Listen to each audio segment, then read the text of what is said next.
Leon Chu, a sickly young man from our world, suddenly woke up in the vast and dangerous realm of Shan. In a harsh world where the mighty, blessed with godlike strength, rule over the powerless who are treated like fragile grass swept away by every wind.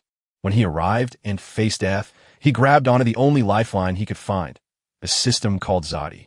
From that day forward, Ling Chu prepared to merge with the bloodline of an ancient divine beast, causing his strength to grow fast, his talent to keep getting better, and even unlocking the skills of legendary generals. Holding the Zadii system and the awakened water monkey bloodline, can Leon Chu rise to become a true powerhouse, or will he stumble once more in this cruel world? As the sun rose over the distant mountains and lit up the quiet lake like a giant mirror, a soft voice called out from behind Liangu, "Ashu, what are you doing?" The voice hit him so hard he stood there in a daze for a second. A kind man with a warm smile asked a confused child why they were standing still, and after the old man happily patted the child's head and called them a silly fool for not recognizing him, the child named Baishu excitedly led the way to pull in a net so they could see what they caught, leaving the stunned Ashu unable to believe it. Then he sprinted toward the figure ahead, shouting happily, "I'm coming." And soon the father and son were pulling in nets brimming with fish while cheering with pure joy. Suddenly, a crab pinched Ashui's foot, making him scream, and Ba laughed loudly at the sight. As Ba Shui took a bite of fish, he suddenly choked and made both of them panic. The two friends happily carved names and pictures into bamboo as evening fell, painting the sky pink and purple, while the golden sunset lit the water where a small boat rested quietly by the shore, surrounded by reeds dancing in the breeze. After a long day of hard work under the setting sun, the father and his son stood in silence together. Ashu suddenly saw a carp. He yelled out, "Look, a red carp. Don't even think about escaping," he said. Then Ashu dove down to catch Ba, by surprise. Ashu sank down into the water as the fish vanished. He patted the water suspiciously, wondering where all the fish had gone. The more gold Aurora searched for, the deeper she sank, and it was strange because she couldn't move once she went underwater. His face twisted in pain from the cold water as he cried out, "Damn it, I can't move. Save me, Father," while the moonlit lake rippled and the boats swayed with every wave. Ashu's eyes snapped open and he cried out for his father, only to see two strangers, prompting a deep voice from an old man named Zhang Lao to sneer that he was just dreaming of his father again, while another man, Zhang Darren, stood there. Ashui screamed in panic that they were tying him up, while Jean Lao grinned wickedly, admitting that Darren was tricked into being bait for the water monster. Three friends sat on a boat, rowing out into the middle of the lake.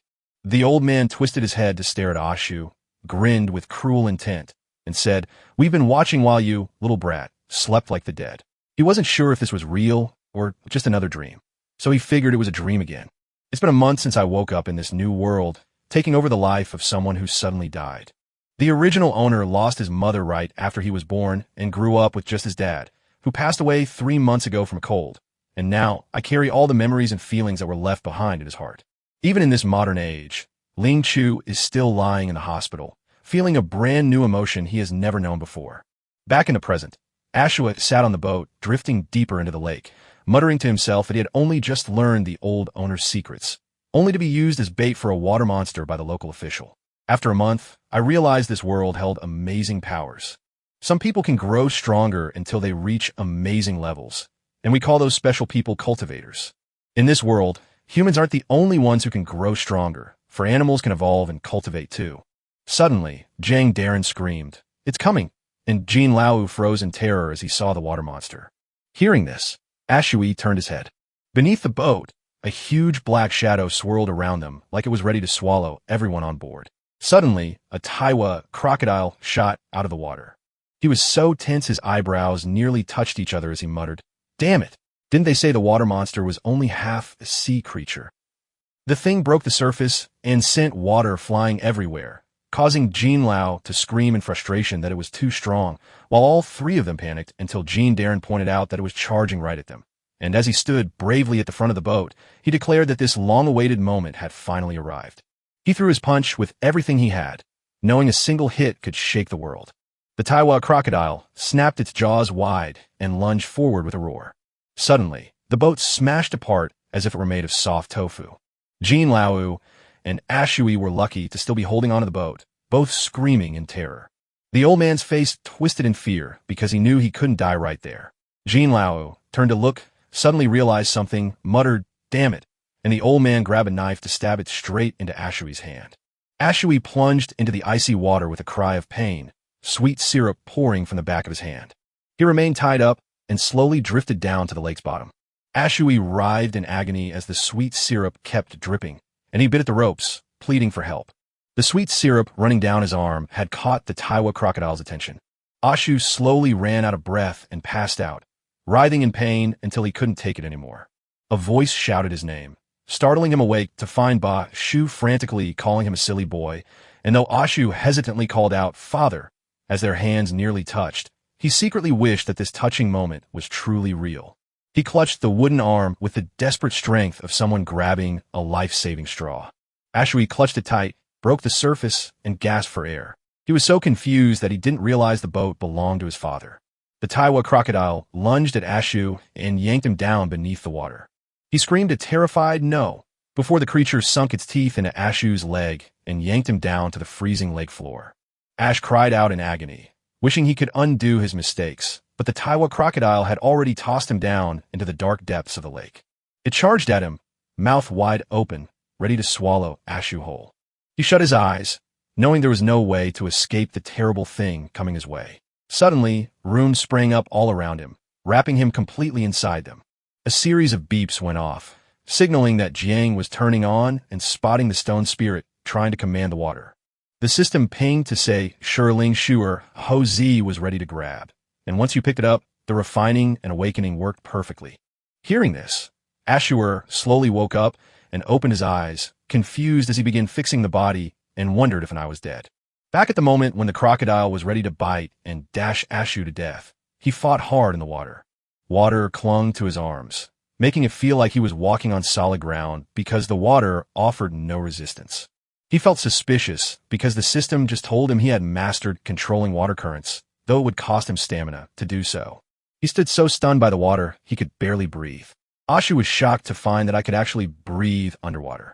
He calmly saw the strange marks on his skin and noticed that the wounds on his body had even healed. A Taiwa crocodile lunged out from the bushes behind. The beast yawned wide, forcing Ashui to snap his head away. He froze in fear, covering his whole body. Ashui felt suspicious, and the streams of water blocking his body made him wonder if he was the one who created them.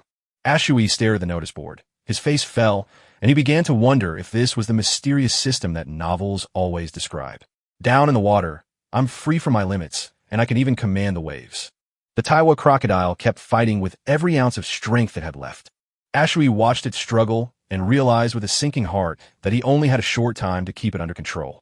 It broke loose from the water and sped over quickly. He spun away just in time to dodge the sharp fangs. Ashui quickly figured out that things couldn't keep going like this and asked if there was a way to stop it, just as the system announced that he had successfully learned the power to control blood talismans. The notification popped up. He grinned with satisfaction and realized that by carving out old runes into the host's blood, he could make a pact with the water beasts. This was the moment. They stared at each other, ready to fight for their lives. The Taiwa crocodile dashed forward in a sudden rush. It made its first move. Ashui made her move, stepping in to take control of the water flow. The water held him tight with its powerful, flowing grip. The flowing water squeezed so hard that the thick, syrupy veins inside seemed ready to burst. It snapped loose and darted over fast. Runes glowed red on Ashu's palm as he chanted, summoning a divine weapon ready to strike down the demons. Ashui hit the rune hard right against the Taiwa crocodile's head. It pulled him along with a heavy, painful drag. He pushed so hard that his eyes actually leaked tears made of blood. His eyes slowly shifted as a battle of wills began between them. Ashu's eyes slowly shifted color and scales began to sprout, making me wonder if I'm going to fail. He clung to the memory of his fight against sickness, whispering to himself, "I have to survive." Ashui pushed his very last bit of strength out and shouted, "You little beasts, give in to me." Above on the shore, he climbed out of the water. Ashui lay on his back, breathing in deep and realizing with a rush that he was still alive.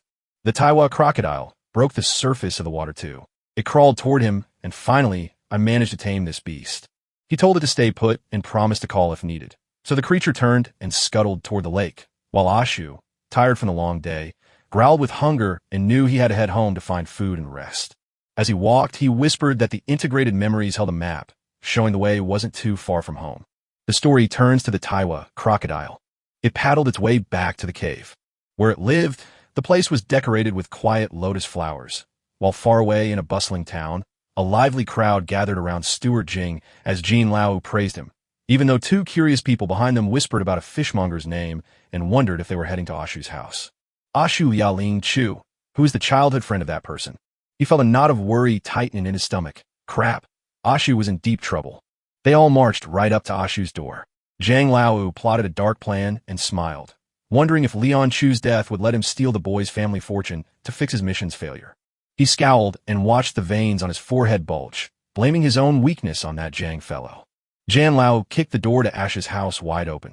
He flattered again, but Stewart Jin said, "Please go inside." Jean Lao stood tall with a smug grin, clearly enjoying himself. He was suddenly caught off guard and filled with fear. Jean Lao pointed a shaking finger at O and screamed, You, why aren't you dead?" With his eyes half closed, he asked, "What are you doing here?" Jean Lao shrieked in madness, "You're not dead." Zhang Xiang, angry and confused, snapped, "Dead or not?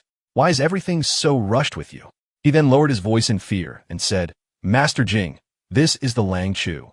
He frowned deeply and questioned, "You are Liang Chu, the Shao family steward. I didn't expect you to survive, but here you are, truly alive." Jean Lao wore a smug grin as he laughed, knowing that a disaster like this would linger for a century. Zhang Xiang gave the order, and tea was taken away. Ashui screamed in panic and begged, "What are we going to do?" He got a nasty punch to the stomach and was told to stop talking, while Jean Lao grinned with a wicked look, and Stewart Shao, wanting to help the villagers, asked the martial artist Zhang Darren to put down the water monster. He pointed it ahead and said, "You, on the other hand, are truly good. You dare to team up with the water monster to kill Zhang Darren, costing our Shao people a fortune and leaving the villagers in danger." With his mouth sticky from syrup, he calmly explained how they used him as bait to catch the water monster. But Jean Lao screamed wildly that they were arrogant killers and monsters for daring to return after killing Zhang Darren, which made Ashu remember his lonely past life and the fact that he was indeed called a monster. Carrying a heavy weight of shame with no parents to guide him, he was forced to steal because everyone else did too, making him a thief. Everyone at school laughed at him. Ashui looked at them with a deep, burning anger in her eyes. The heavy man taunted him, making the monster's eyes appear once more. "And if you can, then strike me." The moment he heard the news, Ashui charged forward and punched him right in the face. Back in the real world, he began to think things through, knowing that even if I showed off my skills, I'm not the type to give up. Ashui fought back and hit him hard in the stomach, sending a sharp sting of pain through his body. As he stumbled and lost his footing, the shelf gave way and tipped the water basin over. The water basin was tilting askew. Ashui sat by the puddle, and though he warned that even if I turned into a monster, as you say, he still dipped his arm in the water until streams wrapped around it, he added that I would also have to bite off a piece of his flesh. Zhang Lao felt both terrified and awestruck as he challenged Steward Jing to take the captive straight back to the Shao home. He grinned like a villain, wondering if the orphan boy was just the perfect meal for the beast. Jin Gong's face was dark, and he warned that agreeing to become Shao Lui's adopted son would save Zhang Darren's life, but refusing meant losing his legs right then. Everyone gathered outside the house, peering in and arguing about bringing others in. Yet the neighbors from the next county who had entered the Shao home have vanished without a trace, making the recent string of adoptions seem all the more strange. An old but lively voice spoke up, daring anyone who would bully Shirao Shu to come forward. Shenzan stood right next to Liu Ba, shouting with old Li Jing, "I'm still not dead, Li Jing." Seeing this, he pointed to his face and declared, "I am the old man who refuses to die." Yu Li Jing was so furious that sparks seemed to fly from his eyes, shouting, "What do you want with me? A servant of the crown? Are you trying to attack a public official?" Zhang Zhang let out a helpless sigh.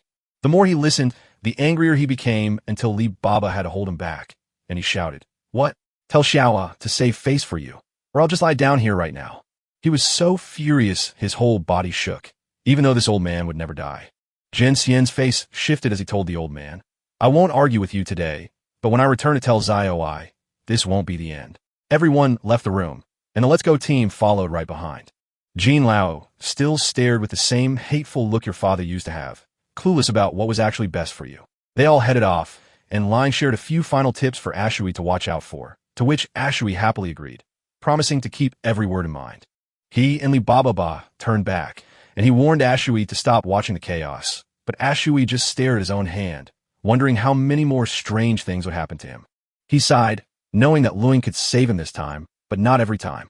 In 195, the system announced it had found the true heart of the water swamp and grew by a tiny bit. Ashui felt a mix of shock and suspicion when he touched the strange water of the swamp.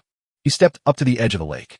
Ashui shouted a sound command to wake the Taiwa crocodile, and once it was under control, I could reach out to it any time with just a thought.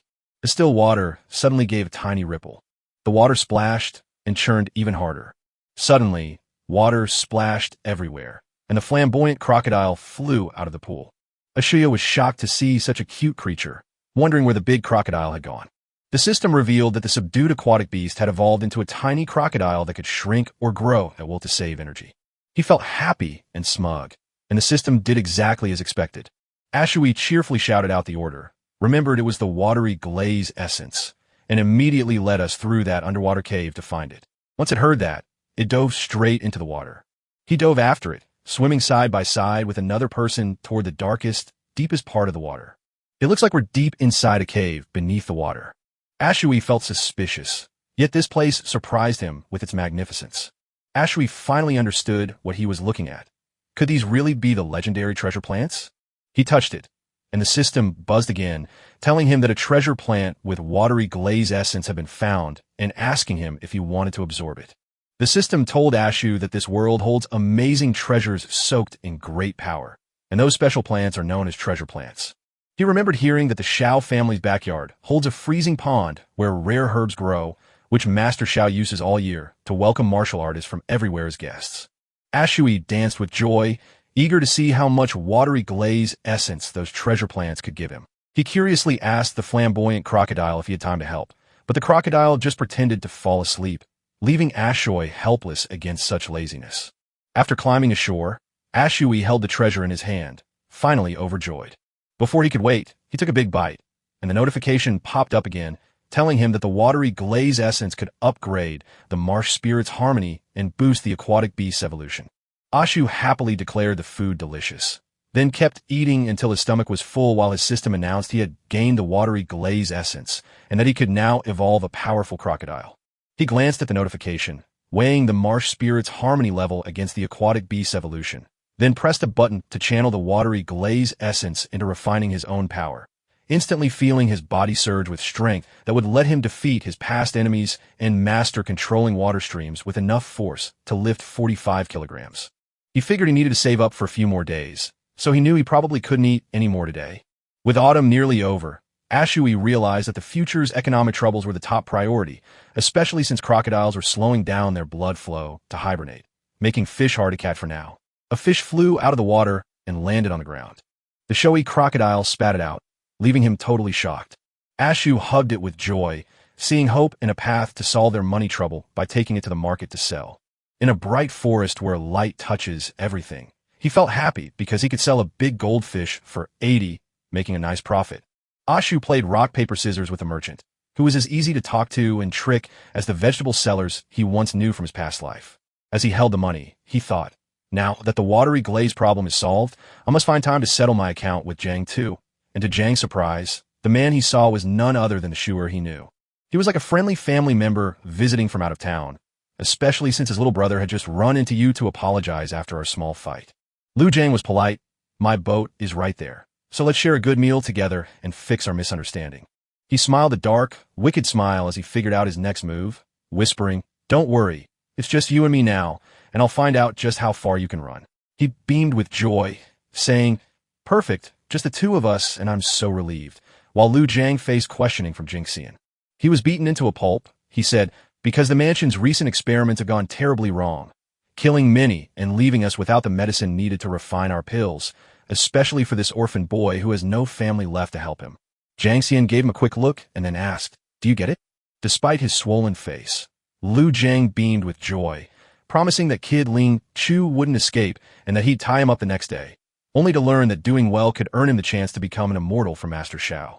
He ripped his shirt open to show the glowing runes on his stomach as the moment finally arrives. Lu Jian screamed so loud that I felt like I was about to go crazy too. He stepped back into the reality on the boat, where only he and the old man remained.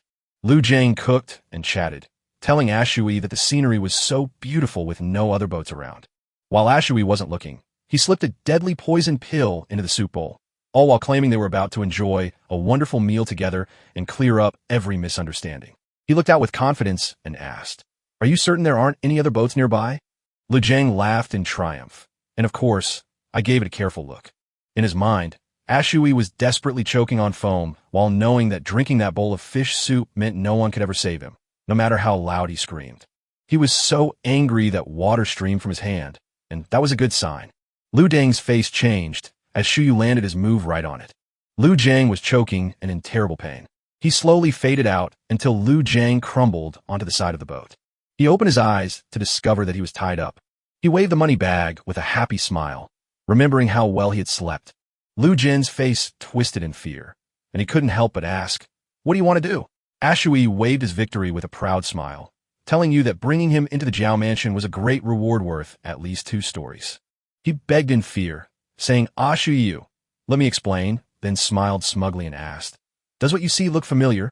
Lu Jiang fearfully realized this isn't the place where you caught the water monster that night, just as a flamboyant crocodile suddenly surfaced. Water splashed everywhere as he sat back, smiling.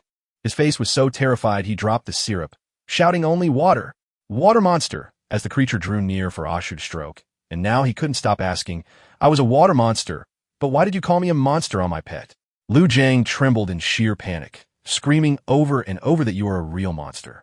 He was terrified and clutched his sides, begging the monster, named Ashu, not to eat him, and promising to tell it everything.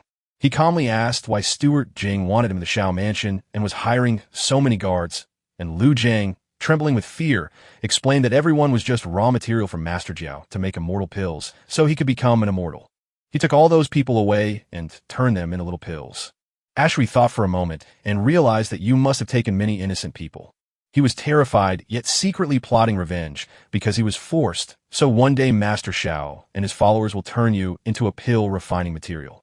It made you wish you were dead, so he grabbed a rock and swung hard at you, Ashu. Do you see what Qin did? He got hit hard on the head and fell, but you've seen it all. Ashu stood so calm it looked like nothing happened, while I wore a face that looked like a monster. A flashy crocodile dragged him into the water, just like the mansion owner pulled me in to make medicine. So if I don't kill him, I'm the one who will die. The water was still as he thought about his next move, realizing he needed a powerful ally to give him time to grow stronger. He drifted down until he reached the very bottom of the lake. Li Jin's stomach swelled up, and the glowing symbol started to shake wildly. A crane soared right over the side of the boat. It touched down with one foot and settled on the front of the boat. A hand grabbed the boat side and shot a crane right out of the water in panic. Soaking wet, Ashu sat on the boat, with Bukadong perched on his shoulder, turning to look at his friend and letting out a breath of relief. Ashui gazed at the water slowly pooling in his hand and smiled, happy that having power made things so easy. Ashui peeled the shell from his shoulder and dumped out the fish, ending the lie, because Tu Jiang had been gone for 3 days, and while he hid the truth, Ashui played the part of a simple fisherman who went out at dawn to sell his catch, even though Lotus Lake was now quiet and empty. Seeing the fish trembling below, he couldn't stop thinking about how he'd once used this very boat to swap Lu Jiang for it. Just like Ashu remembered while crying and shouting about how Lu Jiang bullies everyone until one person finally snapped and cursed the damn Lu Jiang.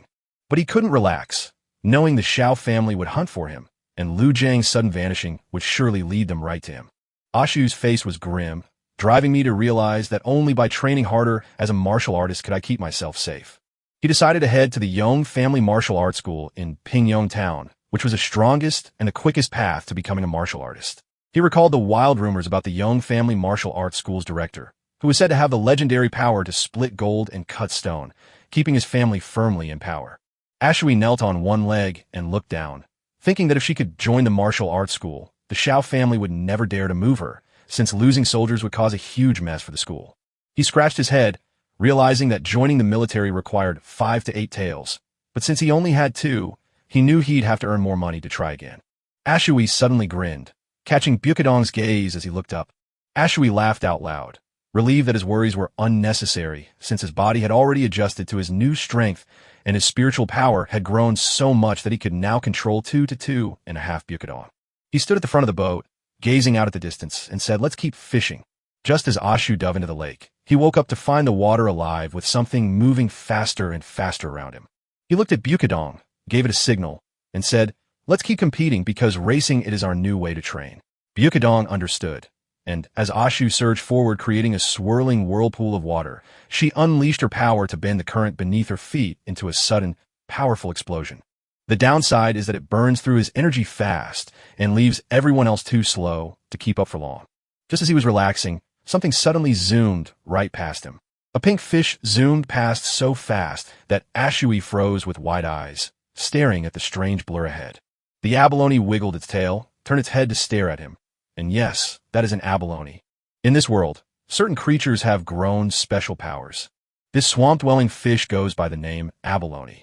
Suddenly, another abalone swam over, making it two for Ashui to eat, and she smiled because today was so warm and easy that she could finally meet two of them instead of just one. The two abalones quickly sped up and swam away from him. He turned, pointed, and called for Byukadong to go catch the two of them. Budong swelled to a great size, his eyes blazing with light-speed as he clung tight to the back of the abalone. On this side, Ashu did his best to catch the last one. He clicked his tongue and cursed. Damn it, I should have brought a fishing net, so Ashu swam even faster. He reached his hand forward to control the water. Suddenly, the abalone was engulfed in a swirling sphere of water. Ashui swiftly leaped forward and wrapped his arms around it. Clutching the abalone, he beamed with joy. But luck ran out today, for a giant monster with glowing eyes suddenly appeared right behind him. Ashui didn't notice that the abalone's tail brushed his head, but he was happy with today's good catch since it would sell for a lot of money. Suddenly, as if struck by something unseen, he snapped his eyes open in surprise. The big monster hit Ashray and knocked him to the ground. The force was so strong it knocked a mouthful of blood from his mouth. The monster stared down at him, its bright eyes glowing and sharp teeth bared. Ashuya felt horror wash over him, clenched his teeth together, and stared at it, wondering, what is this? He steadied himself and rose, only to realize the terrifying truth about the six-barred catfish that lurks at the bottom of the Ishing River and eats people, because unfortunately, he had just met one. Seeing the water sphere forming before the catfish, he yelled, "What trick is that?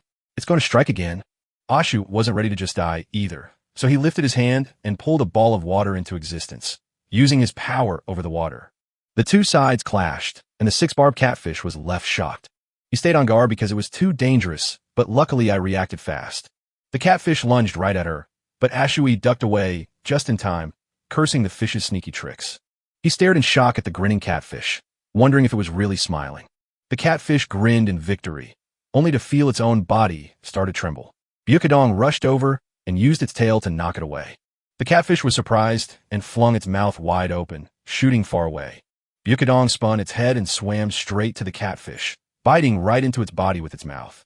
The catfish could only open its mouth and take the blow, while Ashui watched from the side and nodded, "Well done, Byukadong." He pressed himself against the rock until his hand bled syrup, which Ashui then used to wave over the creature, knowing that if I don't win right now, I'm dead.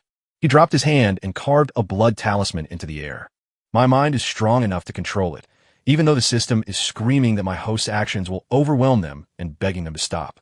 As he tapped into the governing blood talisman's power, the system screamed a frantic, looping warning that his mental strength was too low to keep the aquatic beast in check and demanded he stop right now before he tipped into danger. Ashui had had enough, so he clenched his jaw and let out a furious shout. His eyes went wide, and his whole body froze in shock. The water finally stopped dancing and settled into a deep, quiet stillness. Leon Chu crawled out of the water and held onto the boat for dear life. He crawled back onto the boat, gasping for air and realizing that the catfish's sheer had nearly driven him to death. He smiled, turned his head, and watched the catfish swimming beside the boat as the harvest proved to be plenty. He sat up, rested his chin on his hand, and stared at it, saying, "You're so fat. Let's call you a fae." Ashui happily emptied the abalone from its shell, and now it was time to handle the results. He peered into Byukadong's mouth to see a tiny baby abalone. Ashui reached out to stroke the head of its friend, and Byukadong, you are truly reliable, a face smiling happily at the moment. The two abalones were now resting among the rest of the fish. He dropped an abalone into the pan, first tasting a tiny one to see if it could boost his strength. In a flash, the abalone was nothing but bones. Ashui smiled, picked up his two horns, and thought they'd make a perfect souvenir, right as the system chimed with a notification. Watery Glaze Essence plus 18. He stared at the new points with excitement, realizing they were worth as much as 18 pieces of Ling Essence. Shuai rubbed his chin and muttered that if the little fish holds such power, the big one must be 3 times stronger, holding 54 points of watery essence and pushing their combined fusion level well past 10%. He folded his arms while staring at the pile of fish on the boat, reminding himself to stay patient because earning tuition was the most important thing, though he wasn't sure if that pile was enough. Ashu looked around the bustling city that Ko Market was calling home. He turned away from the lively scene there, remembering the moon festival that had ended just last month.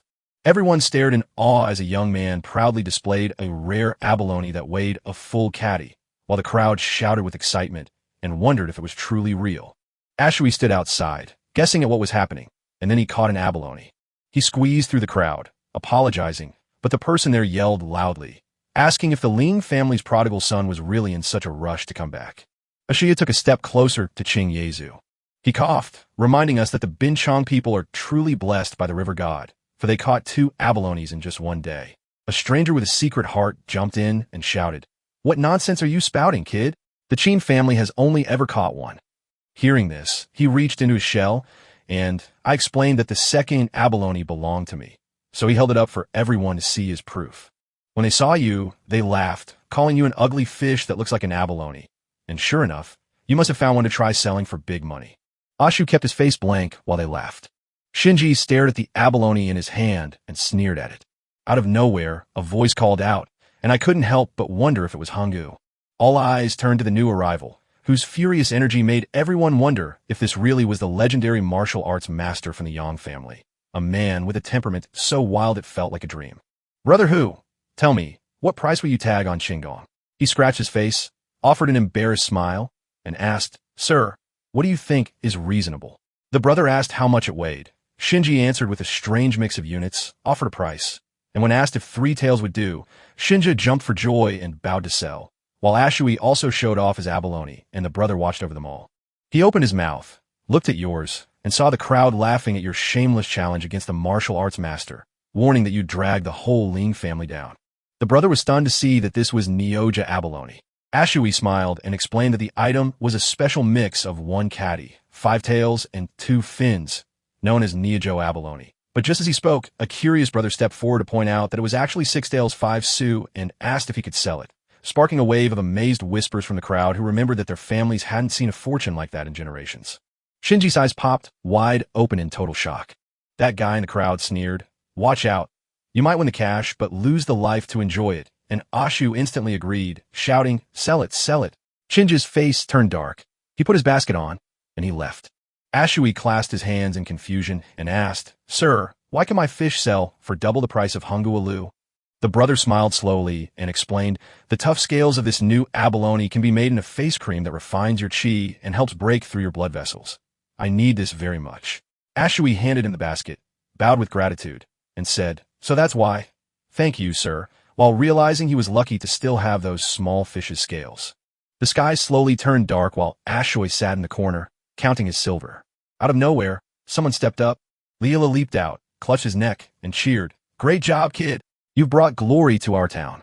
Ashui recognized him and said, "It's you. I haven't had time to thank you properly since that day."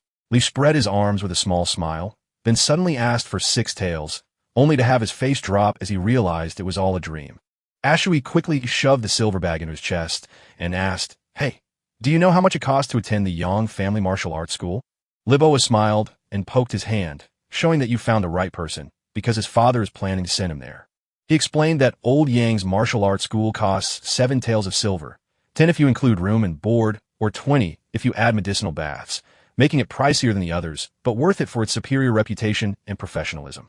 Leon listened, did the math in his head, and found he had exactly 9.5 taels left after paying for everything from the fish he caught. He stood up with a smile and told Lilia, "Let's go register together tomorrow." He gave his stomach a light punch and grinned, saying, "So you're rich, which means there's no problem." Suddenly, a voice that was all around, yet not really there seemed to be heard again. I stared at the Xiao mansion with a frown full of doubt. Beneath the Jiao mansion, Jing Zhang reported that Lu Jiang has vanished, but the clues point to a boy named Ashu instead. He turned his back and told him to solve the small daily problem on his own. Jing Xianong's face suddenly fell, as if the rain had just started to pour down. As the wind whispered through the river, a boat drifted gently on the water. Ashuya sat there, chopping away at a bamboo shoot. He held a plate of bamboo shoots, and poured them into a pot of boiling water while Bukidong lay nearby. Eventually, Ashu lifted the pot's lid. Smoke curled up into the air, and its rich smell drifted out to fill every corner. He lifted the bowl and took a careful sip. Ashu beamed with pride at how tasty it was, while Bukidong and he sat on either side, eyes wide with hunger. Ashui didn't hesitate either. He grabbed the bowl and poured it into the river, inviting Bukidong to jump in and take a drink. The system beeped again, adding watery glaze essence and 24 to the mix. Ashu clenched his fist, feeling the watery glaze essence inside him make him strong, just as he knew abalone would do. He turned his head to see that it was truly lucky for the two of them, since a fae had just found an abalone. Ashui rubbed his chin with excitement, realizing it was time to upgrade his Yojibone from its last score of 18 plus to a new high of 24. He pressed the button on the board. Suddenly, a massive wave of power burst from him and kept flowing non-stop as he stared in shock at his glowing hand. As Shuai punched forward, he thought it would be great to have someone to practice with right now. He used his now much stronger water powers to effortlessly lift the fae into the air. As the creature tumbled head first into the water, Ashu gasped that feeding them leftover broth had somehow lowered their evolution points, only for the system to immediately reveal that both the crocodile and the mind fish were now ready to evolve into new leaders after consuming the essence. Right now, you can see one side looks like Inlong. Another is a giant ape just like Weiqi, the next shows many snake gods with human faces, and the final side holds a dark, mysterious treasure known as a water monster from Chinese myths. He clenched his fists, deciding that worrying now was pointless. Ling stared at the blue light around his hands, knowing tomorrow he'd finally go to the martial arts school to get strong fast and face the Xiao family. Morning, he and Lia set off, and he excitedly pointed at the sky, shouting, "Let's go." Lai could not stay seated, so he jumped out, turned back to the coachman to ask how long the ride would take, and then eagerly grabbed Ashu's hand to point out someone who made him feel helpless. When Lilibar reached Pingyong town, she beamed with a smile and waved a cheerful goodbye to the driver. The two of them huddled together for lunch, while Lieba hurriedly ate the hot food. He poked his head curiously into the stall, watching with wonder as the baker expertly kneaded the dough. He also watched people do acrobatics, making Lieba so terrified that his soul seemed to float right out of his body. At that very moment, in a lonely spot, a bearded man spoke, asking if the boy you mentioned would really be coming through. The muscular man spoke with iron-like resolve, his expression suddenly shifting as he told me he'd booked the fish seller kid with six-tail earnings to register at the Yang family martial arts school today. Not enough, he added, trying to push the other two. Do you have any idea how much that money is? It's so little you couldn't even afford to sell your wife. Even the bald man couldn't stop worrying about getting caught after spending 6 taels and 5 cents. But the muscular man just smiled and waved his finger, asking why they were wasting so much money on the martial arts school when they were just helping him manage his funds. He pressed his back against the wall, noting that this quiet stretch of road offered the perfect chance to slip past unnoticed on his way to the martial arts school. Soon after, Ashu and his friends arrived, just as he shouted, "Stop talking. They're here." Liao threw a few punches into the air while Ashu asked, "How many people will I defeat once I become a master?" And he simply replied, "I don't know." Ashu wondered how many he could beat with his current strength. So when a few people appeared, the bald man jumped out to block their path. The big man grinned as he chased the kid out, shouting, "Hey there, partner. We've met before, and now hand over every dime you've got." The crowd closed in on Ash and his friends, and while Lilia laughed, she warned them to hand over the money or get buried by the side of the road. He grinned in a mocking way. "Then I decided to shove you aside by the road." Without hesitation, they stormed over in a rage, glaring and asking if you wanted to die. Ashu's eyes flashed, and he punched him so hard in the face that a tooth flew out. The last man lunged forward to attack, screaming loudly, "You stinky brat." He also punched him in the nose. Ashu lunged forward and clamped his hand over the man's head. He used all his strength to hurl the man straight into the arms of the big guy. He watched in horror as his teammate took a syrup-soaked bite from Spork. He hadn't even recovered when another punch was flying toward him. Ashu's face turned fierce as he slammed his head into the brick floor, while Leela cheered from outside so quickly that the whole fight was over in just 9 minutes. At that moment, he stopped, and Ashui gazed at the hand that had just taught those guys a lesson. The strong man's face was smashed against the brick wall as Leela rushed forward with her mouth wide open.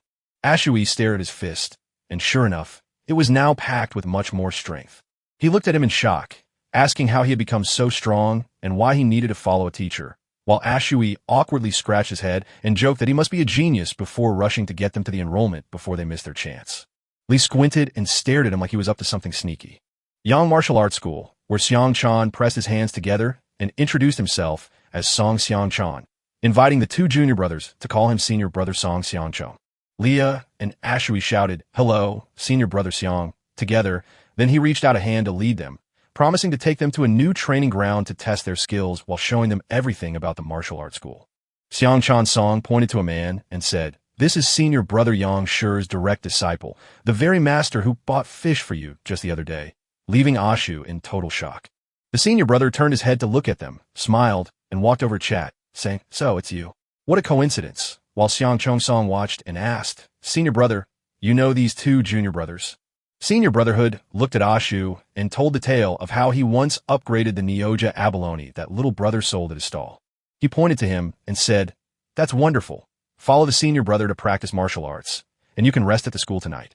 They joined hands, bowed low, and said, "Greetings, senior brother." The senior brother spun around to call you both over, saying, "You two juniors, come with me. I'm going to check your tendons and bones next." Ashui asked for the tendons and bones. He smiled to calm their fears, explaining that the body naturally picks its path by listening to its bones and tendons. Upon hearing this, I realized that neither of us truly understands martial arts, so I must ask senior brother to explain the real principle behind it. The senior brother rubbed his chin as if trying to remember, then slowly explained that martial arts is built on 4 levels: skin, flesh, bone, and blood. Your skin hardened like tough cowhide, making it nearly unbreakable and boosting your defense greatly. His muscles grew so powerful that he could crush a grown man with just one hand. His bone-level power grew so strong he could break rocks and smash steel with ease. With blood levels as high as icing on a cake, every bit of strength inside grows stronger. At last, the senior brother summed it all up. The one thing that truly matters is practice, but ordinary people keep hitting a wall because they miss 2 key points: a book of laws and a bottle of elixir sitting right there on the table. Lilia and Ashu spoke together about how the senior brothers from law and medicine explained that law is the method, just like their martial arts school uses the 3-fist method as a ladder for people to climb higher, and Ashu could really picture how long those ladders were from what they said.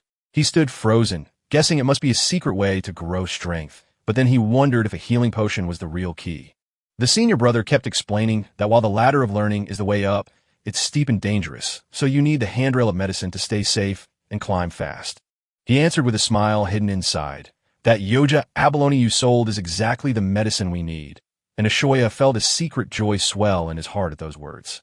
He quietly figured things out with his gourd, wondering how easy it would be to get what he needed, while the senior brother calmly assured the two junior brothers not to worry, reminding them that the martial arts path is long and they must first watch their steps before Aoi stepped forward to ask for help testing his tendons and bones, all under the watchful eyes of a group observing them.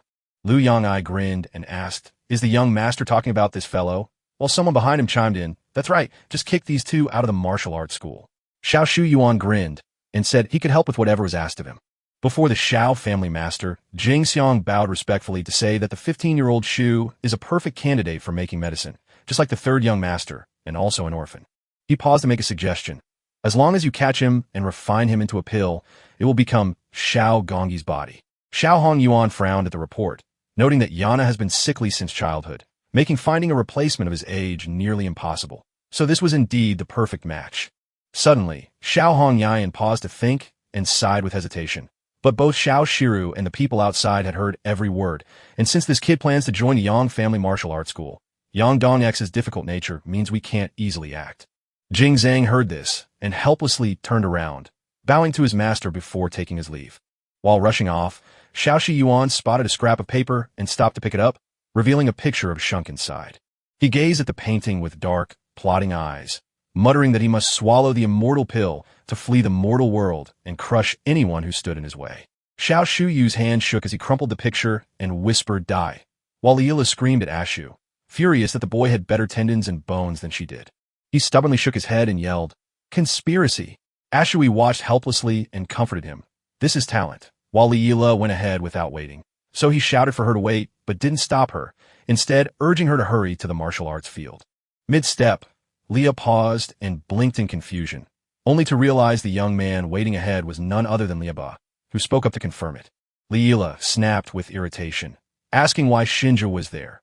only for Shinja to retort that she could come too, which so angered Leela that she rushed forward like she was about to punch him, prompting Shinja to challenge her, while Ashui stepped in to stop the fight by reminding them they were all villagers, greeting the newcomer Jagu, who replied coldly, leaving Ashu to secretly judge Chinong's calm demeanor, even though the older man was from the city, a famous fisherman, and well known to the old owner.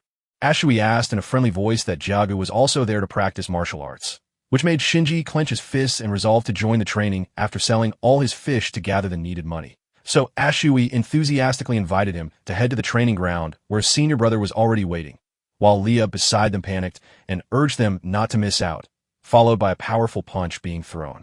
In the training yard, the martial arts students threw punches over and over again, all shouting together. Leia was nearly out of energy, gritting his teeth and panting as he fought to keep going. The three of them strained to stand between the scorching sun and the sun. Suddenly, a hand shot up and shouted stop, and when the senior brother declared that everyone could rest until Lu Gashi led the afternoon training, the three exhausted boys leaned against a tree, panting hard until Leela groaned she wanted to quit, only to be scolded by Change, who called it a waste, just as a new voice pulled their attention to a strange smell of fish. Lu Yakai glared at them, his face twisting in disgust at the awful smell, while jetting next to him shouted, "Can you get away a little?" and added with a sneer, "So, were all three of you born from the belly of fish?" Lu Yankai rubbed his hands together to signal us, saying that each person would get 2 tails while we would let 3 of you stay here. Leah went wild and lunged at you, but Shinja quickly raised his hand to hold her back, telling her to calm down and not make trouble for senior brother. Ashui sat in the middle, silent and helpless, thinking that his current strength wasn't enough to face these 3 people. Lu Yangai cracked his knuckles with a scary grin, daring anyone to match him as he was ready to break through the skin level and show off his new skills. Ashui's skin was drenched in sweat as she stood waist-deep in the rushing river. Leia stood behind him, helplessly watching him grind his teeth as he cursed in frustration. Suddenly, a sharp voice cut through the air just in time and demanded, "Lu Yankai, what are you 3 doing?" The senior brother stepped up to shield the 3 of them. "So if there's nothing else to do, just head over there and stand guard for half an hour." Lu Yankai stared hard at the 3 of them and sneered, "You're lucky to be alive, kid, but cowards have no place here." Senior brother angrily yelled at them, so the 3 obediently agreed to follow, which made Leia go crazy and secretly give them the middle finger while cursing, but Qing calmly told him it was useless to be angry behind their backs, causing a thought to flash in his mind that he needed to get stronger, so he decided to ask for leave, turned around, and ran home before anyone could react. Lai saw this and was very confused, wondering what was wrong with Ashu, while Shinzhong standing next to him was just as puzzled, not knowing what was going on. Ashui sprinted across the lotus field, his mind screaming of danger and enemies, pushing him to run faster and stronger with a whisper that nothing could stop him. As the sky darkened, Lieba and Shinji stepped out of the martial arts school. Lieba gazed up at the twinkling stars with a heavy heart, worried that the day had passed without a return from the boy. So Shinjiang had to comfort him, reminding him that while the emperor has no rush, the unicorns are filled with anxiety, and perhaps Ashu is simply handling his own matters. The words he spoke stung Lieba like a poke, so Shingasong shot back. "Are you trying to get in my face? You little brat, you're asking for a beating." As the 2 were arguing, a constant sound of footsteps echoed around them. Someone walked over, clapping and sighing, as if the old sky had finally opened its eyes to welcome us back. Lu Yankai grinned with a dark promise, letting his grin say that today, no one would be there to stand with you. Li and Shinja stared at him, their eyes going wide with sheer terror. Lu Yankai grinned with evil delight and dared me to do the same. In the deep night, soft breezes drifted through the rooms. Deep down beneath the lake, as though some unseen force made the crab flee in a panic, Ashu spurred his 2 giant water beasts to race through the depths like the wind. Ashu's mind was racing, and as he muttered to himself, he wondered just how strong Bukidong and Afui would have made those beasts so scared and sent a message back to him. Ashui gripped his spear, parted the thick seaweed, and whispered to his companion before the rising smoke and crushed lotuses made him curse the powerful enemy. Then he slashed his spear to shrink the 2 water beasts for an easy fight. He was admiring his new superpowers when a strange black object suddenly floated in front of him, marking a huge jump since his last abalone meal that boosted his fusion level to 11.7. Let him control 70 kilograms of water and stretch his underwater senses to 6 meters so he could feel everything within that range. Ashu broke into a cold sweat and slowly lifted his eyes to the sky. Suddenly, a terrifying water beast rose before Ashur's eyes, filling him with panic and forcing him to wonder, Is that the monster? Ashu asked in doubt when the monster's huge, sharp claws hit him, wondering if it was really a crab. The giant crab fully revealed itself, making Ashu look as tiny as a mosquito next to an elephant, and it was truly too big. Ashu calmly looked at the situation again and wondered if something that big could actually be a monster, since in this world, anything bigger than just skin and bones is considered one, and this creature's size definitely made it a monster. Ashui whipped around to stare at his water beasts, and a guest flashed in his mind, though he kept his power in check, so Bukwang, and he could still flee. Ashui froze before the giant crab monster, doubting if he could win with no plan at all. His hand squeezed the spear so tight as Ashu stared down at the monster, realizing that getting stronger was the only way to fix this mess.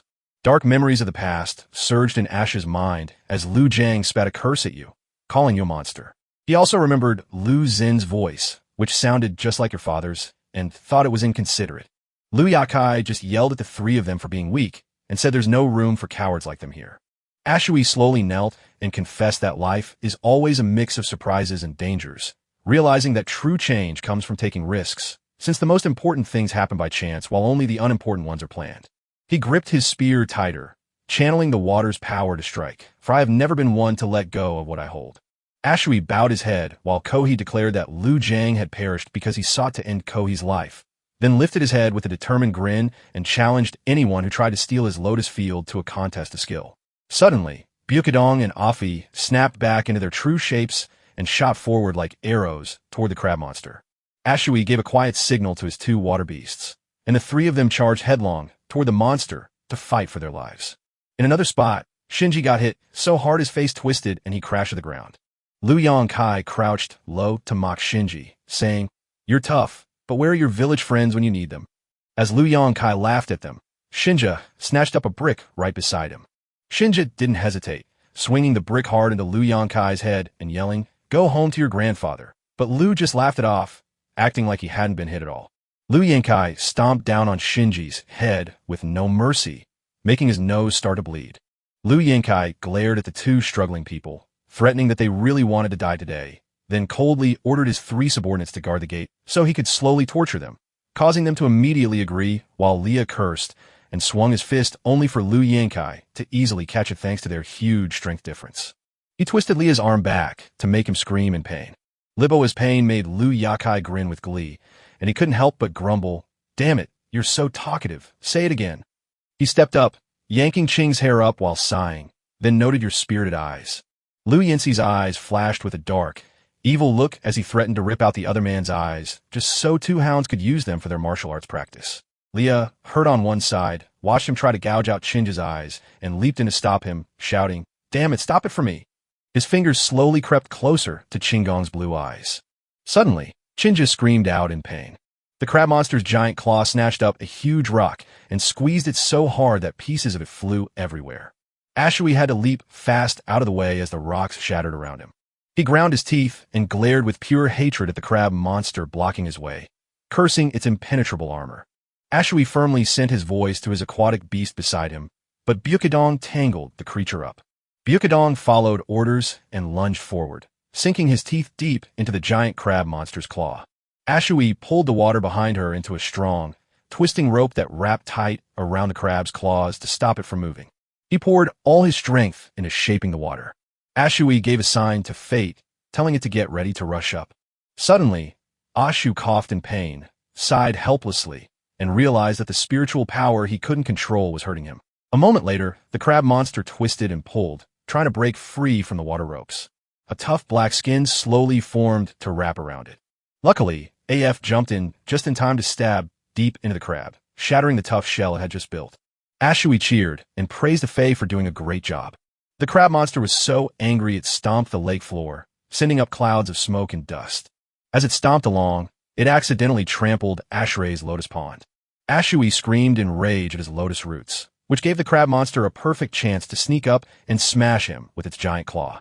The crab monster's attack hurt so much that Ashui vomited blood. The crab monster threw Ashu flying, but he caught himself right away. Ashu gripped his chest and made up his mind in his heart that today you must die right here. A crab monster crawled over the ground, slowly getting closer to Ashu. He stood quiet, watching the crab for a moment. Suddenly, an idea sparked in Ashu's mind. You have weaknesses too. The crab monster swung its claws to attack Ashu, but he dodged it just in time. Ashu clenched his teeth, searching desperately for a way to break through its strength. He spoke his words to the two water beasts waiting there, and then gave the command, Bukadong, eh? Right away, the two sea creatures dove in and clamped their jaws onto the crab monster's claws, pinning it in place. Ashui quietly remembered the crab monster's moves and figured it out.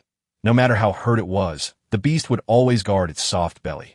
Thinking about it, he coaxed the flowing water to wrap around his spear, and once he made up his mind that the belly was the weak spot, he focused all that controlled water onto the spear's tip. Ashui slowly lifted his hand, holding the spear behind him to build speed, but since I could only gather enough power for 2 rings, the wooden spear will only have 2 stages of acceleration. Suddenly, the system popped up to warn him that his spiritual power was too low and would backfire on him if he didn't stop the action. Ashui ignored their words and chose to act, proving that I was right by showing who among us is truly capable. He swung his hand hard, aiming the spear right at the center of the crab monster's belly. The crab was pinned down by 2 water monsters and couldn't budge. The spear pierced the crab's belly just as the field of lotus roots became mine. Suddenly, the spear tore right through the crab's tough shell and brought the monster crashing down in one swift blow. Ashu was so happy about my victory that she couldn't believe it was true. But the fight drained all of Ashu's strength, so he suddenly fell and passed out. The riverbed had finally settled back into its quiet peace. After the fight, Ashu finally drifted back to consciousness. He slowly rubbed his head as he sat up, wondering why he had fainted like that. Ashui glanced at his 2 tiny water monsters, instantly realized what had happened, rubbed Bukadong's head, and thanked them for saving him. Ashui carelessly snatched a hard thing to stand upside down, and my head ached so badly that I realized I needed to be more careful with this move next time. He suddenly glanced left, stunned to find the crab monster he'd defeated earlier in his hand. Ashui stepped up for a better look and saw that it was actually a female. He flipped the crab over and saw glowing round objects inside, which were crab eggs, but realizing that even if he subdued such a big crab, his strength would still fall short. Suddenly, a bright idea popped into my head. Wait, I can't catch that huge crab, but its eggs hold baby crabs. Ashu rested his chin on his hand, staring hard at the crab eggs and asking himself if the special blood talisman could calm whatever was inside, so he quickly took a sharp stone and made a small cut. Then Ashu took the crab egg, grabbed it firmly, and cast the governing blood talisman. Ashu waited with bated breath, asking if it worked, until a tiny claw broke through the hard shell. A tiny crab with bright eyes popped out of the egg. After getting ready, it was finally time to feast on the crab, so Shu'er quickly peeled off the leg meat and took a big bite, feeling refreshed and happy to be eating such delicious food. For a while, the system kept flashing alerts about the fusion index, showing it rising from 10.4% all the way to 36.6%. Ashu called forth a massive green spirit beast. Ashui pushed himself hard and let out a loud shout, bursting with great power.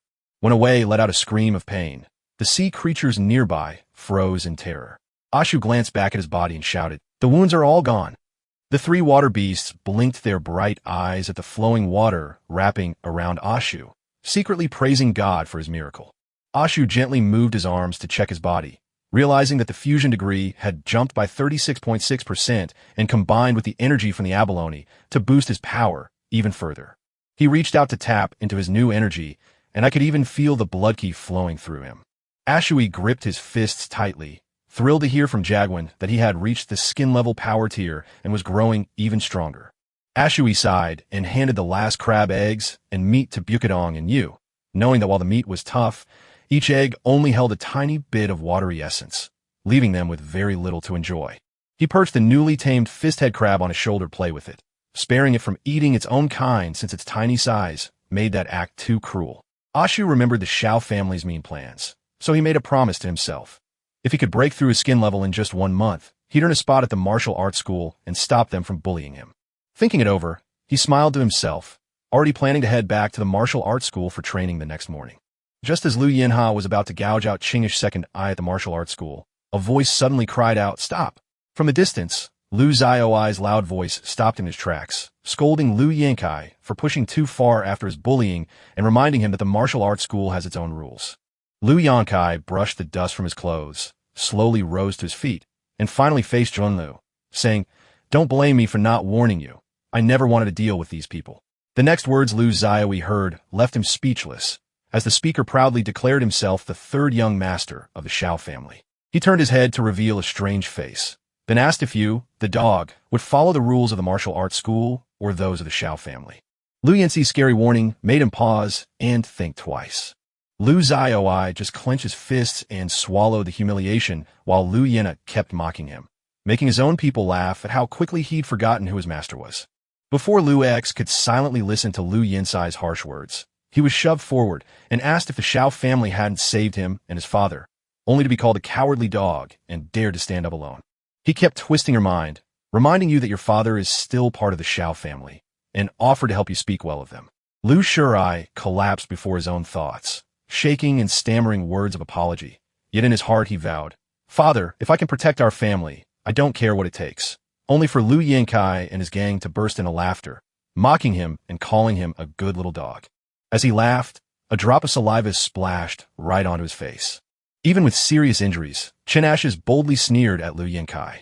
He gasped in shock and mocked, saying, "Your father can't stand your petty tricks. It's just too embarrassing," while Lu Yangai gently wiped his cheek, feeling stunned and indebted, before turning to launch his next attack at Leia, standing beside him. Lu Yankai stomped on his broken arm, screaming in agony as he sneered, "Hero, keep going," before turning furious and vowing not to hide, instead threatening to kill your partner. China struggled to lift his head and shouted, "Damn it, shoot me if you've got the guts." Lu Yankai heard him, placed his hands on his hips, and sneered, "You think anyone's left to save you now?" Jaguan, who wasn't there, asked, "Who are you two counting on?" He grinned, just as one of his friends was knocked aside and flew right into him. Lu Yankai jumped, spun around, and had no clue what was happening. A young man stepped forward, his shadow rising up from the thick white smoke. Ashui lifted his blue eyes to glare with pure hate at Lu Yankai. He quickly looked over at his two friends. Shinji stared at him in confusion, his voice soft as he whispered the name Ashu. Seeing his two brothers injured, Ashu's anger boiled over and he shouted, "I just want one." He clenched his jaw and made up his mind to knock out every single tooth. Perched on the roof, two figures watched as Lu Yinsai's gang senior turned to Ashu and begged for forgiveness, blaming his late arrival on a celebratory drink that pushed him too hard to break through his blood level. Suddenly, he turned to Lu Shirai and sighed, realizing for the first time just how cold Lu Xiaoi really was. The man beside him gently stood up and said, "Lu Xiaoi's personality seems cold, but his heart is kind." Today, he faced another stoppage, and Yang Dongzong explained that this lack of courage held him back from breaking through the blood level, reminding them that a fighter without bravery is like a person without breath. While the senior brother, who watched the fight, worriedly asked Yang Dongquan for his take, noting that since the newcomer only joined the school today, and Lu Yankai is already near the skin level, there's no chance for a win. Yang Dongquan saw the danger, but chose to hold back his move for just a moment. He stared at the blood swirling around Ashu and felt intrigued by the young man's strange inner energy. Lu Yangai spread his arms wide and dared you to try beating him to pieces. O calmly cracked his knuckles. Then I saw him sprint toward Lu Yankai like a flying arrow, shouting that he'd tear them all apart, while Lu Yankai, unaware of the danger, ordered his men to attack a lowly fisherman only for Ashui to kick them right in the face before they could move. A fist flew in, but Ashu just tipped his head to dodge it. He snapped back by swinging hard and smashing the subordinate's face with a punch. Another foolish man tried to kick Ashu, only to lean back and dodge the strike, while I warned him to expect a kick right back. The man who missed the kick cursed angrily at the stinky brat, only to get punched right in the face by Ashui. After finishing with the subordinates, Ashui looked coldly at Lu Yangai and said, "Now it's your turn." Lu Yankai was so angry, he unleashed his blood energy and laughed. "You think beating them makes you my equal? The spreading of blood is just a sign that you're slowly entering the skin realm." Saying that, the two stood their ground and locked eyes. Lu Yankai lunged to smash Ashui's face, but Ashui simply raised his hand to block the hit before kicking Lu right in the stomach. Ashui clenched his jaw and poured all his strength into a hard punch aimed right at the guy's cheek. Ashui knocked the wind out of Lu Yangai with a hard punch to the chin, making him spit blood. Lu Yankai was knocked backward by such a powerful punch that he couldn't stand. Ashui gasped between words. You were just like that." But Lu Yangai, now driven mad, whipped a sharp knife from his pocket and lunged at Ashui, shouting in anger, "You are nothing but a stinky fisherman," before stabbing the blade deep into Ashui's surprised stomach. Lu Yankai stabbed and pulled back the knife in a frantic frenzy, shouting that only an orphan like him was left with no one to help him. Ashui held his breath and lunged forward, reaching out to snatch the knife from Wansai's grip. Even after being stabbed, he struggled to whisper, "You're so embarrassing," before swinging his hand to land one final punch and shouting, "You despicable, disgusting person." With one solid punch, Ashui knocked Liu Yakai right to the ground. Ashui's eyes went wide, and he gasped for breath in a rage. When Liu Yankai was badly hurt, he could only shake in fear and beg. So he cried out to Liu Shaoi, "Please don't come back." He frantically begged Liu Shirai for help, who stood nearby wondering why someone would attack their own fellow disciples without a second thought. Only for Liu Shirai to hesitate and sweat nervously until a commanding voice boomed out and a massive sword dropped from the sky to scatter the fighting crowd. Yongdong Zong and his disciple Xianing slowly approached, while he coldly read each name aloud and sternly announced that the 6 of them were no longer welcome at the martial arts school. He didn't forget to punish Liu Shirai, ordering him into the detention room to wait while he dealt with him, and Liu Shirai could only respectfully agree. Ashui shivered and held his belly as he guessed. "Master, could this be the legendary Yongdong Xiang Shiriyang?" He then looked up to see a dignified and commanding face staring back at him. Ashu couldn't stop thinking about the fight he just lost, but now I've made a huge mistake that might get me kicked out of the martial arts school, and that drives me crazy. He slowly remembered Liu Yinsai's cruel words, mocking him as an orphan with no one to support him. Ashui sighed in sadness, realizing things were still not going well, but suddenly Yongdong Zong asked if his name was Ling Chu, and after Ashui nodded politely, Yongdong smiled gently and invited him to become his direct disciple, leaving Ashui so surprised that he had to ask again while Yongdong held out his hand. In a quiet courtyard filled with old-world charm, the Yong mansion stands. The servants in the mansion whispered that the old master had officially welcomed his 9th direct disciple today.